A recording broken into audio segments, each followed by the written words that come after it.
Voici donc le plus redoutable concurrent du Renault Espace actuellement sur le marché français. Nous laisserons de côté l'Ulysse de Fiat, le Zeta de Lancia et même l'Évasion de Citroën qui traditionnellement marque moins de points chez nous que Peugeot.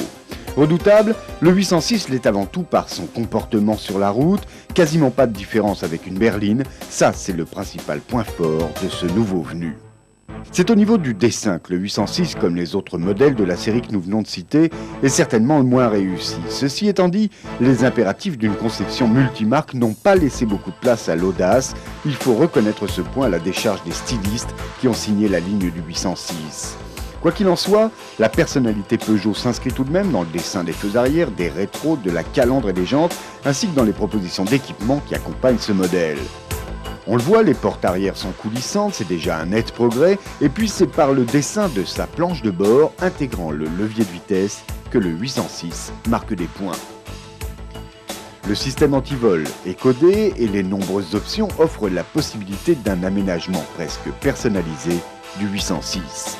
Au total, on se sent bien à bord du véhicule, ça c'est important, mais surtout en roulant.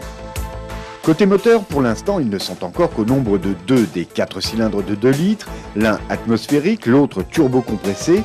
Ils développent respectivement 123 et 150 chevaux. La gamme sera bien sûr complétée par 1 ou 2 moteurs diesel et un V6.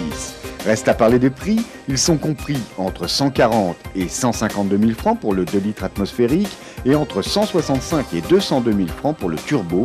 C'est tout à fait dans les fourchettes de l'espace.